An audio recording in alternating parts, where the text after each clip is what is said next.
Hello दोस्तों, आज की क्लास में आप लोग 2021 का सामाजिक अध्ययन का पेपर देखने वाले हैं। तो अभी तक जिन लोगों ने चैनल को सब्सक्राइब नहीं किया, कृपया आप लोग चैनल को सब्सक्राइब कर लें और आज की क्लास को लाइक नहीं किया तो क्लास को लाइक भी कर दें और देखिए ज़्यादा से ज़्यादा शेयर कीजिए जिससे ज़्यादा से ज़्यादा लोग जुड़ सकें। तो देखते हैं आज की क्लास का फर्स्ट क्वेश्चन।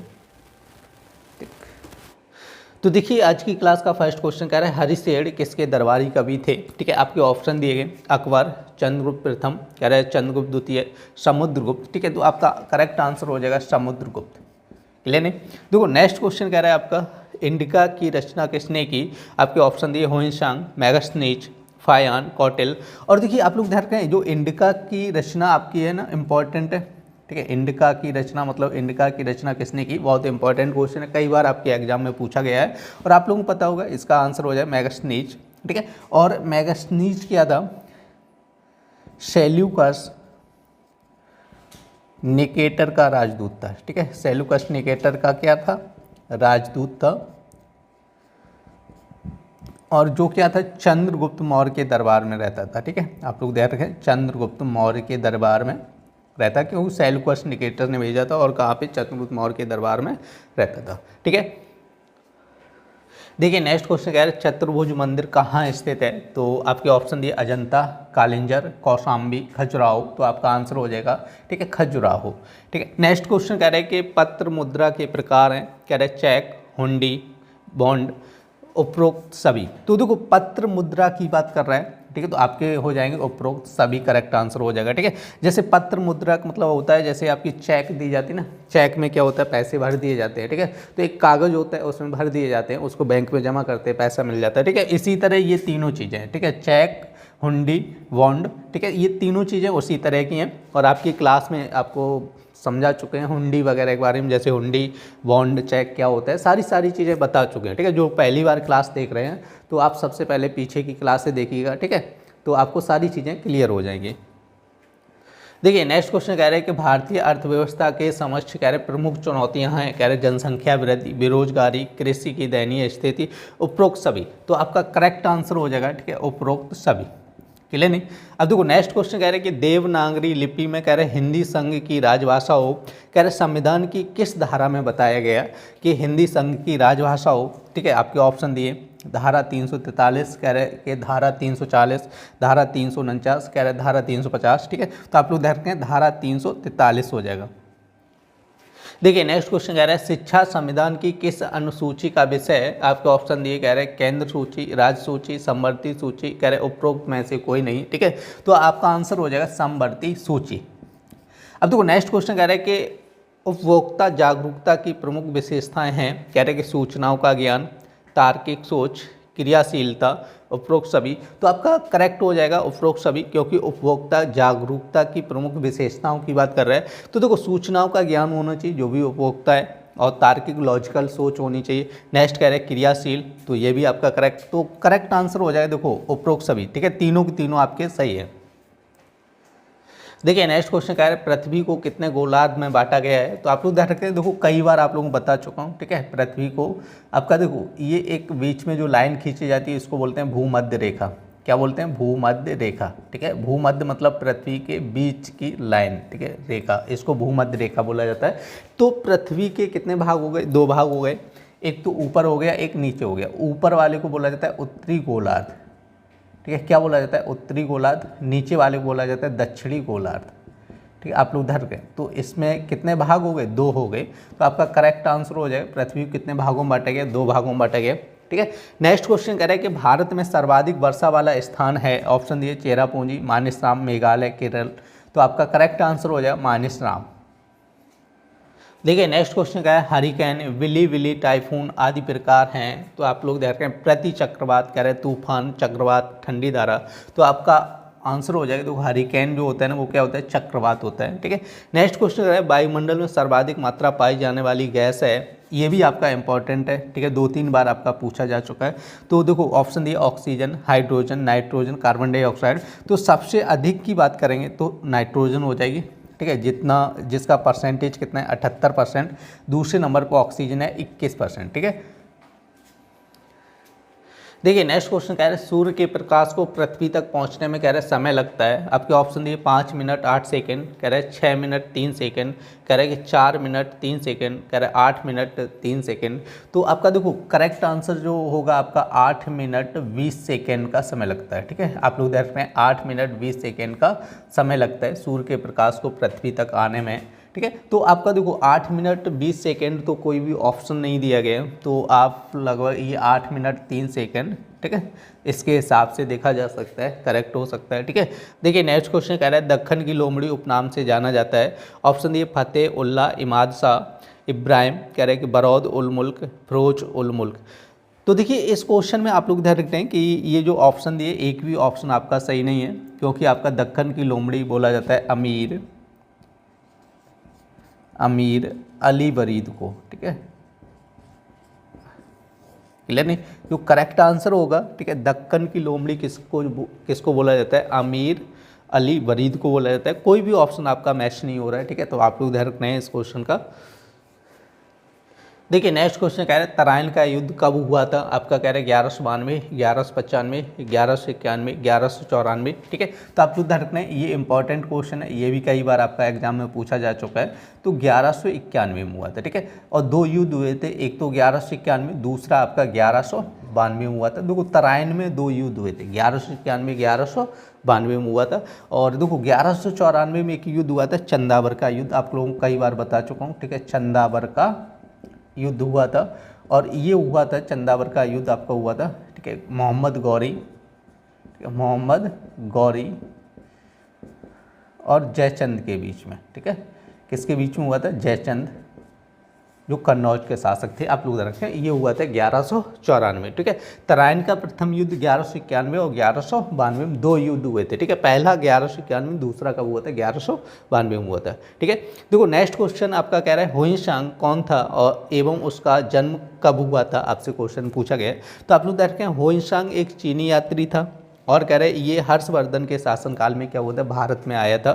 ठीक है, हुइंशांग का जन्म 602 ईसा पूर्व में हुआ था। देखो हुइंशांग किसके शासनकाल में आया था, आप लोग ध्यान रखना है, पूछा जाता है, इंपॉर्टेंट क्वेश्चन है ये भी, हर्षवर्धन के शासनकाल में। देखिए नेक्स्ट क्वेश्चन कह रहे हैं कि गुप्त साम्राज्य में कह रहे हैं साहित्यिक स्रोत कौन कौन से हैं। तो आप लोग देखेंगे गुप्त साम्राज्य के साहित्यिक स्रोत हो जाएंगे आपके, एक तो ऋतु श्रृंगार, ठीक है, कह रहे हैं कि कुमार संभव, मेघदूत, आभिज्ञान, शाकुंतलम। ठीक है, ये सभी के सभी क्या है कि गुप्त साम्राज्य के साहित्यिक स्रोत हैं। ठीक है, नेक्स्ट क्वेश्चन कह रहे हैं कि सूर्य ग्रहण एवं चंद्र ग्रहण क्या है बताइए। और देखो ये सूर्य ग्रहण और चंद्र ग्रहण के बारे में आप लोगों को कई बार बता चुका हूँ। ठीक है, तो आप उधर रखना है, और बहुत सिंपल डेफिनेशन है। सूर्य ग्रहण क्या होता है कि जब सूर्य व पृथ्वी के बीच में चंद्रमा आ जाता है तो क्या होता है, सूर्य ग्रहण होता है। अब देखो चंद्र ग्रहण कैसे कहते हैं कि जब सूर्य व चंद्रमा के बीच में क्या होता है, पृथ्वी आ जाती है, तो इसे चंद्र ग्रहण कहते हैं। देखिए नेक्स्ट क्वेश्चन कह रहे हैं कि भूकंपीय तरंगों को नापने वाला यंत्र क्या कहलाता है। तो आप लोग ध्यान रखना है, देखो भूकंपीय तरंगों को नापने वाला यंत्र पूछा गया है। ठीक है, तो यंत्र की बात करता है तो आप लोग ध्यान रखें, सिस्मोग्राफ बोला जाता है। ठीक है, सिस्मोग्राफ बोला जाता है। यहाँ पे आपका रिएक्टर स्केल पैमाना होता है। ठीक है, आपसे पूछा जाए कि भूकंपीय तरंगों को किस स्केल या किस पैमाने पर नापा जाता है, तो रिएक्टर स्केल पर नापा जाता है। और नापने वाले यंत्र की बात करता है तो सिस्मोग्राफ होता है। ठीक है, इंपॉर्टेंट क्वेश्चन है, आप लोग ध्यान रखना है ये भी। देखो नेक्स्ट क्वेश्चन कह रहे हैं कि ज्वालामुखी उद्गार से निकलने वाले पदार्थों के नाम लिखिए। तो देखो ज्वालामुखी उद्गार में क्या होता है आपका, एक तो लावा निकलता है। ठीक है, लावा जिसको हम लोग क्या बोलते हैं, मैग्मा बोलते हैं। क्लियर नहीं, मैग्मा भी बोला जाता है, ध्यान रखना है। लावा निकलता है और उसमें धुआं निकलता है, जैसे धुआं, राख और गैस वगैरह, ये सारी चीज़ें ज्वालामुखी उद्गार में निकलती हैं। देखिए नेक्स्ट क्वेश्चन कह रहे हैं कि मौलिक अधिकारों से आप क्या समझते हैं। कह रहे हैं कि मौलिक अधिकार किसी भी देश के संविधान द्वारा कह रहे प्रत्येक नागरिकों को दी गई कह रहे आवश्यक स्वतंत्रताओं और अधिकारों का समूह है। ठीक है, मतलब क्या कह रहे हैं कि किसी भी देश के द्वारा, ठीक है, प्रत्येक व्यक्ति को दी गई आवश्यक स्वतंत्रताओं और आपकी क्या है कि अधिकारों का एक समूह है, जिसको हम लोग क्या कहते हैं, मौलिक अधिकार कहते हैं। देखिए नेक्स्ट क्वेश्चन कह रहे हैं नागरिक बनने के लिए किन शर्तों को पूरा किया जाना चाहिए। तो आप लोग देख रहे हैं कि यदि कोई बाहरी व्यक्ति भारत की नागरिकता लेना चाहता है तो कह रहे हैं कि उसे कम से कम पहले कह रहे हैं 7 साल के लिए भारत में रहना होगा। मतलब ये है कि कोई भी बाहरी व्यक्ति, बाहर का व्यक्ति है, ठीक है, भारत की नागरिकता लेना चाहता है, मतलब कोई भी फॉरेन कंट्री, विदेशी कंट्री का है, तो उसे क्या करना होगा, रजिस्ट्रेशन के माध्यम से क्या होती है, भारत की नागरिकता मिलती है। ठीक है, एक फॉर्म अप्लाई करना पड़ेगा, रजिस्ट्रेशन कराना पड़ेगा नागरिकता के लिए, लेकिन उसमें क्या होना चाहिए, कम से कम 7 साल तक वो भारत में रह चुका हो। ठीक है, जब 7 साल कंप्लीट हो जाए उसके बाद रजिस्ट्रेशन कर सकता है, तो रजिस्ट्रेशन के माध्यम से उसे नागरिकता मिलती है। आप लोग ध्यान रखना है, लेकिन इसके लिए कम से कम 7 साल भारत में रहा हो, ये कंपलसरी है। देखिए नेक्स्ट क्वेश्चन कह रहे हैं उपभोक्ता जागरूकता से आप क्या समझते हैं। तो आप लोग ध्यान रखना है कि उपभोक्ता जागरूकता से तात्पर्य है कि मतलब व्यक्तियों को अपने अधिकारों और जिम्मेदारियों के बारे में ज्ञान होना चाहिए, और कह रहे कि और बाजार में सूचित विकल्प बनाने के लिए कह रहे कि आवश्यक जो जानकारी है वो भी उसको होनी चाहिए, तभी बोल सकते हैं कि उपभोक्ता जागरूक है। ठीक है, देखिए नेक्स्ट क्वेश्चन कह रहे हैं कि ग्रेशम का नियम लिखिए गया। आप लोग देखें ग्रेशम का नियम क्या होता है कि बुरा सिक्का होता है। ठीक है, ग्रेशम का नियम क्या होता है, बुरा सिक्का। कह रहे हैं कि वह अच्छे सिक्के को चलन से बाहर कर देता है। एक खराब सिक्का होता है जो क्या करता है, अच्छे सिक्के को चलन से बाहर कर देता है, लेकिन कह रहे अच्छा सिक्का है ना, बुरे सिक्कों को चलन से बाहर नहीं करता है। ठीक है, इसको बोला जाता है ग्रेशम का नियम। नेक्स्ट क्वेश्चन है भारतीय सेना का सर्वोच्च सेनापति कौन होता है। तो आप लोगों को पता होगा, ठीक है, जो भारतीय सेना का सर्वोच्च सेनापति कौन होता है, राष्ट्रपति होता है। देखिए नेक्स्ट क्वेश्चन कह रहे हैं मृदा अपरदन से आप क्या समझते हैं। तो कह रहे हैं कि बहते हुए जल, हवा, जीव जंतुओं व मानवीय क्रियाओं द्वारा कह रहे भूपटल की कह रहे ऊपरी उपजाऊ मिट्टी की परत के कटने को क्या कहते हैं, मृदा अपरदन कहते हैं। देखो क्या होता है कि जो, ठीक है, पृथ्वी की जो सबसे ऊपरी लेयर होती है, ठीक है, जो उपजाऊ लेयर होती है, वो क्या होती है कि जैसे बहते हुए जल का मतलब ये होता है जैसे बारिश होती है या बाढ़ आती है तो क्या करती है, ऊपर वाली मिट्टी जो बहा के ले जाई जाती है। ठीक है, जैसे बाढ़ आ जाएगी तो बहा की मिट्टी क्या होगी, ऊपर वाली जो लेयर होगी वो कट जाएगी। ठीक है, तो उसी को क्या बोला जाता है, मृदा अपरदन। ठीक है, बरसात की वजह से, बाढ़ की वजह से क्या होता है, कहीं कहीं पे जैसे मानवीय क्रियाओं क्या होती है कि जैसे किसी ने खेत की मिट्टी उठा के जैसे घर पे डलवा ली, ठीक है, तो वो भी क्या होती है, मानवीय क्रियाओं से क्या होता है, मृदा अपरदन हो जाता है। ठीक है, आप लोग ध्यान रखना है मृदा अपरदन का मतलब आप लोग ध्यान रखना है कि जो पृथ्वी की ऊपरी जो उपजाऊ परत होती है उसके कटने को क्या बोला जाता है, मृदा अपरदन बोला जाता है। ठीक है, नेक्स्ट क्वेश्चन कह रहे हैं कि लघु एवं कुटीर उद्योग में अंतर बताइएगा। ठीक है, आपसे ये पूछा है। तो देखो लघु उद्योग किसे कहते हैं। तो आप लोग देख रहे हैं जो उद्योग कह रहे छोटे पैमाने पर होता है, जो मध्यम स्तर के लोग करते हैं, ठीक है, उसको क्या बोला जाता है, आपका लघु उद्योग बोला जाता है। ठीक है, नेक्स्ट आपका कुटीर उद्योग के बारे में कह रहे कि कुशल कारीगरों द्वारा कम पूंजी और कह रहे अधिक कुशलता से अपने हाथों के माध्यम से अपने घरों में निर्माण किया जाता है, तो उसको क्या बोला जाता है, कुटीर उद्योग बोला जाता है। ठीक है, आप लोग देखो कुटीर में क्या होता है कि आपके कुशल कारीगरों द्वारा और कह रहे कम पूंजी मतलब पूंजी कम लगाई जाती है। ठीक है, और कह रहे अधिक कुशलता से अपने हाथों के माध्यम से किया जाता है, उसको बोला जाता है कुटीर उद्योग। जैसे आपका कढ़ाई बुनाई वगैरह आता है ना, तो ये सारी चीज़ें आपकी कुटीर उद्योग में आ जाती हैं। देखिए नेक्स्ट क्वेश्चन कह रहे हैं अर्थशास्त्र किसकी रचना है। तो आप लोग देखें अर्थशास्त्र किसकी रचना है, अर्थशास्त्र कौटिल्य या चाणक्य की रचना है। ठीक है, किसकी रचना है, कौटिल्य या चाणक्य। देखो नेक्स्ट क्वेश्चन कह रहे हैं कि पृथ्वी कितने दिनों में सूर्य का चक्कर पूरा करती है। तो आप लोग देखते हैं 365 दिन 5 घंटे 48 मिनट 46 सेकेंड में ये पूरा करती है। ठीक है, 365 दिन 5 घंटे आपका कह रहा है कि 48 मिनट 46 सेकेंड में ये क्या करती है, एक चक्कर पूरा करती है। तो लगभग आप लोग ध्यान रखना है, देखो लगभग क्या होता है, 5 घंटे 48 मिनट 46 सेकेंड, लगभग इसको पूरा मान लिया जाता है 365 दिन, कितना मान लीजिए 365 दिन और लगभग 6 घंटे मान लो। कितने घंटे मान लो, 6 घंटे। तो देखो एक साल में 365 दिन 6 घंटे हो गए। ठीक है, तो इस तरह से 6 घंटे आपके जुड़ते जाएंगे, तो 4 साल में कितने घंटे हो जाएंगे, 24 घंटे हो जाएंगे। आप लोग देखते हैं तो 4 साल में कितने घंटे हो जाएंगे, देखो 365 दिन, ठीक है, 365 दिन और आपके 24 घंटे हो जाएंगे। 24 घंटे का मतलब क्या हो गया, एक दिन हो गया। ठीक है, आप लोग देख रहे हैं 24 घंटे का मतलब क्या हो गया, एक दिन हो गया। तो ये एक दिन जब पूरा बन जाता है तो उसको ऐड कर दिया जाता है यहाँ पर, तो ये बन जाते हैं आपके 366 दिन। ठीक है, 366 दिन कब होते हैं, आप लोग ध्यान रखें लीप वर्ष में होते हैं, क्लियर नहीं। तो इसी तरह लीप वर्ष जो आता है ना वो कितने साल बाद आता है, 4 साल बाद आता है, हमेशा ध्यान रखना है। ठीक है, लीप वर्ष कब आता है, 4 साल बाद। जैसे 2012 लीप वर्ष है तो अब कब आएगा, 12 के 4 साल बाद 2016 में आएगा, ठीक है। अब 16 के बाद कब आएगा 20, 20 के बाद कब आएगा 24, 24 के बाद 28, ठीक है। इस तरह से 4 साल बाद लीप वर्ष आता है। और 4 साल बाद आने का यही कारण है, आप लोग देख रहे हैं कि 5 घंटे 48 मिनट 46 सेकेंड का एक्स्ट्रा समय लगता है, ठीक है। तो इसको लगभग कितने घंटे मान लिया जाता है, 6 घंटे मान लिया जाता है। और ये 6 घंटे 4 सालों में कितने घंटे बन जाता है, 24 घंटे बन जाता है। 24 घंटे बन जाता है तो मतलब एक दिन हो जाता है, और वही एक दिन आपका फरवरी में ऐड हो जाता है। उस वर्ष फरवरी कितने की होती है, 29 दिन की होती है। मतलब लीप वर्ष में कितने दिन होते हैं, 365 दिन। आप लोग ध्यान रखना है। तो आपसे क्वेश्चन पूछा है पृथ्वी कितने दिनों में सूर्य का चक्कर पूरा करती है, तो आप लोग ध्यान रखें 365 दिन 6 घंटे भी आप लिख सकते हो, 365 दिन 6 घंटे में पूरा करती है। या आप लोग ऐसे लिख सकते हो 365 दिन 5 घंटे 48 मिनट 46 सेकेंड में पूरा करती है। देखिए नेक्स्ट क्वेश्चन कह रहा है कि बहुराष्ट्रीय कंपनियों से आज से स्पष्ट कीजिए। तो आप लोग देखो बहुराष्ट्रीय कंपनी किसे कहते हैं, कह रहे हैं कि बहुराष्ट्रीय कंपनी वह है, कह रहे हैं कि जो एक से अधिक देशों में उत्पादन एवं नियंत्रण एवं स्वामित्व रखती है। मतलब क्या होता है कि बहुराष्ट्रीय कंपनी उसको बोला जाता है जो कई देशों में, ठीक है, चलती है कंपनी, उसको बोला जाता है बहुराष्ट्रीय कंपनी। आप लोग ध्यान रखना है। देखिए नेक्स्ट क्वेश्चन क्या है, नवीन औद्योगिक नीति कह रहे हैं कि 1991 की आवश्यकता एवं महत्व बताइए। देखो क्वेश्चन में ये कह रहे हैं कि नवीन औद्योगिक नीति की आवश्यकता क्यों पड़ी, ठीक है, नवीन औद्योगिक नीति क्यों लाई गई जो 1991 में लाई गई थी। तो आप लोग ध्यान रखना है, कह रहे कि नई औद्योगिक नीति का उद्देश्य कह रहे मूलतः क्या था, कह रहे कि पुरानी औद्योगिक नीतियों से प्राप्त सफलता, क्योंकि पुरानी जो औद्योगिक नीतियाँ थी उनसे जो सफलता प्राप्त हुई थी उससे कह रहे प्राप्त सफलता के आधार पर कह रहे कि एक ऐसी सम्यक नीति तैयार करना था कि जिसमें क्या हो कि वर्तमान नीतियाँ और दोषों की बजाय, ठीक है, जो मतलब जो पुरानी औद्योगिक नीति थी उसमें कुछ दोष थे, ठीक है, दोषों की बजाय क्या है उत्पादन में निरंतर वृद्धि हो, ठीक है। ऐसी नीति लाई गई थी कि जिसमें क्या हो कि उत्पादन में निरंतर क्या हो वृद्धि हो, और कह रहे कि रोजगार की अधिकता हो, ठीक है, या रोजगार के अधिक अवसर प्राप्त हो, ठीक है। ऐसी नीति लाई गई थी, कौन सी थी, 1991 में, ठीक है। देखिए नेक्स्ट क्वेश्चन कह रहे हैं मुद्रास्फीति से आज से स्पष्ट कीजिए। तो कह रहे हैं कि जब मांग और आपूर्ति में असंतुलन बड़ा होता है तो कह रहे हैं वस्तुओं और सेवाओं की कीमतें बढ़ जाती हैं।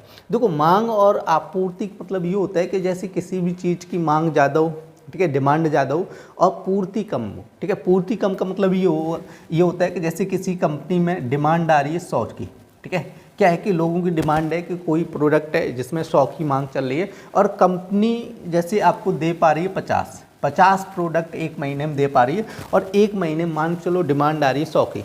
सही, देखो उत्पादन कम हो रहा है, भाई कह रहे हैं आपूर्ति कम है और डिमांड ज़्यादा है।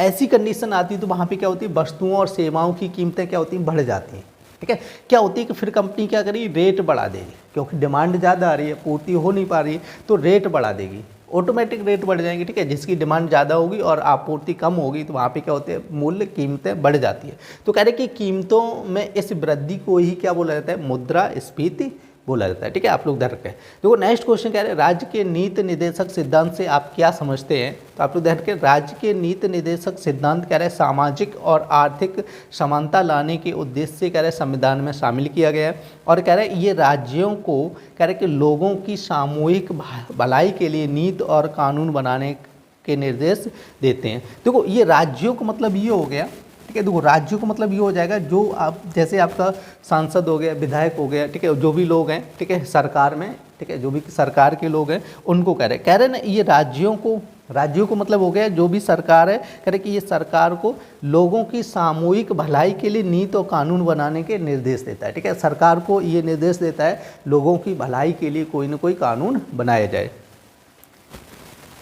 देखिए नेक्स्ट क्वेश्चन कह रहे हैं महासागरीय जल परिसंचरण की गतियों को उदाहरण द्वारा बताइए, ठीक है। आपका क्वेश्चन है, कह रहे कि सूर्य एवं चंद्रमा के आकर्षण के कारण कह रहे महासागरीय जल एक दिन में कह रहे कि 2 बार ऊपर उठते एवं नीचे गिरते हैं। मतलब ये कह रहे कि जो सूर्य और चंद्रमा के आकर्षण के कारण क्या होता है महासागर का जो जल होता है कह रहे 2 बार ऊपर उठता है और क्या होता है नीचे गिरता है। कह रहे कि अध स्थल में कह रहे कि ठंडे जल कह रहे कि उत्प्रवाह ठीक है, क्या कह रहे उत्प्रवाह और कह रहे अप्रवाह, ठीक है, दो बार कह रहे कि उत्प्रवाह और अप्रवाह कह रहे महासागरीय जल के ऊर्ध्वाधर गति के प्रकार हैं, ठीक है। ये दो प्रकार हैं आप लोग देख रहे हैं, ऊर्ध्वाधर गति के दो प्रकार होते हैं महासागरीय जल के, कह रहे कि उत्प्रवाह और कह रहे अप्रवाह, ठीक है। ये दो प्रकार होते हैं महासागरीय जल के, ठीक है, आप लोग देख रहे हैं। तो वही पूछा महासागरीय जल परिसंचरण की गतियों की बात कर रहे हैं, तो दो गतियां एक तरीके से होती है। मतलब क्या होता है कि जब सूर्य और चंद्रमा क्या करता है आकर्षण गति लगाते तो वहाँ पे ज्वार भाटा आते हैं, ठीक है। ज्वार भाटा आने का मतलब क्या होता है आप लोगों को समझा चुके, ज्वार का मतलब क्या होता है महासागर जल ऊपर उठ के आगे बढ़ता है, तो एक तरीके से ये गति हो गई। और यहाँ पे देखो आप लोग देख रहे हैं ऊर्ध्वाधर गति दो प्रकार की होती है इसमें, एक तो होती है उत्प्रवाह और क्या होती है अवप्रवाह। देखिए नेक्स्ट क्वेश्चन कह रहे कि मृदा अपरदन से बनने वाली कह रहे किसी एक स्थल आकृति को चित्र सहित समझाइए। देखो आपका इसमें चित्र पूछा गया था, ध्यान रखना है। देखो डायरेक्ट ओनली डेफिनेशन नहीं कह रहे कि चित्र सहित आपको क्या करना है समझाना है। कह रहे कि मृदा अपरदन से बनने वाली किसी कह रहे स्थल आकृति की बात कर रहे हैं, तो आप लोग ध्यान रखना है कि अपक्षय द्वारा, यहाँ पे द्वारा होगा, ठीक है, अपक्षय द्वारा कह रहे हैं, अपक्षय द्वारा कह रहे कि विखंडित पदार्थ को कह रहे पानी या पवन के द्वारा कह रहे एक स्थान से दूसरे स्थान तक जमा की जाती है, इसे क्या कहते हैं अपरदन कहते हैं। मतलब अपक्षय मतलब क्या होता है कि किसी भी जैसे कोई चट्टान या कोई सेल है उसमें क्या होती है टूट फूट होती है, और टूट फूट के जो पदार्थ होते हैं जो कण होते हैं वो हवा या पानी के द्वारा बहाकर एक जगह से दूसरी जगह ले जाया जाता है, इसी को क्या बोला जाता है अपरदन बोला जाता है। अब इससे क्या होता है कि दो प्रकार की घाटी बनती है, एक तो बी प्रकार की कह रहे बी आकार घाटी, एक तो यू आकार की घाटी, ठीक है। मिट्टी को काट के बहाकर दूसरी जगह ले जाते हैं तो इसमें क्या होता है अपरदन होता है। और इसमें दो, ठीक है, प्रकार की घाटियां बनती है, एक तो वी आकार की घाटी और यू आकार की घाटी। तो हमसे क्या करें स्थल आकृति का चित्र सहित समझाइए, ठीक है। तो आपको चित्र भी बनाना पड़ेगा, तो इसलिए आपका देखो ये वी आकार की घाटी का एक चित्र यहाँ पे आपको लगा दिया गया है, तो आप लोग इसको बना लेना, ठीक है। एक बार आपका एक क्वेश्चन पूछा गया तो कौन से पेपर में 2021 के एग्जाम में, ठीक है। और देखो आप लोग ध्यान रखते हैं कि अगर आपको क्लास पसंद आ रही है, ठीक है, अच्छी लग रही है क्लास को, तो लाइक भी करते चलें। देखिए नेक्स्ट क्वेश्चन कह रहे सौर मंडल का मानव जीवन पर कह रहे पड़ने वाले प्रभाव को समझाइए। तो कह रहे पृथ्वी कह रहे कि पृथ्वी को प्रकाश और ऊष्मा कह रहे सूर्य से ही प्राप्त होती है। मतलब जो पृथ्वी को प्रकाश और ऊष्मा मिलती कहाँ से मिलती है, सूर्य से मिलती है। देखो पृथ्वी के पास खुद का कोई प्रकाश नहीं होता है, जैसे अब चंद्रमा के पास भी खुद का कोई प्रकाश नहीं होता है, वो सूर्य से प्रकाश लेता है और क्या करता है हमको चमकता है और दिखाई देता है, ठीक है। तो वही है पृथ्वी का खुद का कोई मतलब प्रकाश नहीं होता है, वो कहाँ से लेता है प्रकाश और ऊष्मा कैसे होता है लेते हैं सूर्य से, ठीक है। आप लोग कह रहे पृथ्वी का जो भाग कह रहे सूर्य के सामने रहता है वहाँ पे दिन रहता है, और जो पीछे रहता है वहाँ पर क्या रहता है रात रहती है। और ये 24 घंटे में, ठीक है, आपका होता है दिन रात क्या होता है 24 घंटे में, क्योंकि आपका एक चक्कर पृथ्वी जो अपने अक्ष पर घूमती है वो 24 घंटे में एक चक्कर लगा लेती है, और ये रेगुलर चलता है, और यही हमारे मानव जीवन पर क्या है प्रभाव डालता है। देखिए नेक्स्ट क्वेश्चन कह रहे हैं कि रजिया सुल्तान के विषय में कह रहे हैं कि टिप्पणी लिखिए। तो आप लोग देखते हैं कि रजिया सुल्तान कह रहे 1236 ईस्वी में दिल्ली की गद्दी पर बैठी, और कह रहे सरदारों की प्रतिक्रिया के फलस्वरूप रजिया ने औरतों का पहनावा छोड़ दिया, ठीक है। देखो यहाँ पे आप लोग ध्यान रखें 1236 ईस्वी में रजिया सुल्तान क्या हुई थी कि दिल्ली की गद्दी पर बैठी, ठीक है, 1236 ईस्वी में आप लोग ध्यान रखें। और देखो यहाँ पे क्या है सरदारों की प्रतिक्रिया के फलस्वरूप क्या होते हैं रजिया ने कह रहे औरतों का पहनावा छोड़ दिया और कह रहे बिना पर्दे के दरबार में बैठने लगी। देखो रजिया ने क्या किया था, क्योंकि पर्दा पर था, मतलब जो भी पर्दा था उसको छोड़ दिया था, पर्दा करना छोड़ दिया था, और क्या कह रही बिना पर्दे के दरबार में बैठना, जैसे राजा बैठता था वैसे ही यहाँ पे रजिया सुल्तान बैठने लगी। और आप लोग देखते हैं कि भारतीय इतिहास में पहली महिला थी जो शासिका बनी थी, प्रथम महिला शासिका आप लोग देख रहे रजिया सुल्तान थी जो शासिका बनी थी, और महिला होकर भी क्या करती दरबार में, ठीक है, मर्दों की तरह बैठती थी, जैसे आदमी बैठते थे वैसे ही रजिया बैठती थी, ठीक है। इसी की वजह से क्या थे जो तुर्की सरदार से रजिया से क्या होते नाराज हो गए थे, ठीक है। आप लोग देख रहे हैं कह रहे कि वह शिकार पर भी जाती, और कह रहे युद्ध के समय कह रहे सेना का नेतृत्व भी करती थी। देखिए नेक्स्ट क्वेश्चन कह रहे हैं अशोक के धर्म प्रचार के संबंध में अपने विचार रखिए। तो आप लोग देखें अशोक के धर्म प्रचार के संबंध में विचार, तो फर्स्ट तो आपका हो जाए सार्वभौमिकता। देखो अशोक के धर्म प्रचार में फर्स्ट पॉइंट आपको हो जाए सार्वभौमिकता। कह रहे अशोक के धर्म में कह रहे कि उन उपदेशों का समावेश है, कह रहे जो सभी धर्मों में समान रूप से मानते, मतलब अशोक के धर्म में कह रहे कि उन उपदेशों को शामिल किया गया जो सभी धर्मों में समान रूप से मान्य थे, ठीक है। नेक्स्ट कह रहे हैं सहिष्णुता।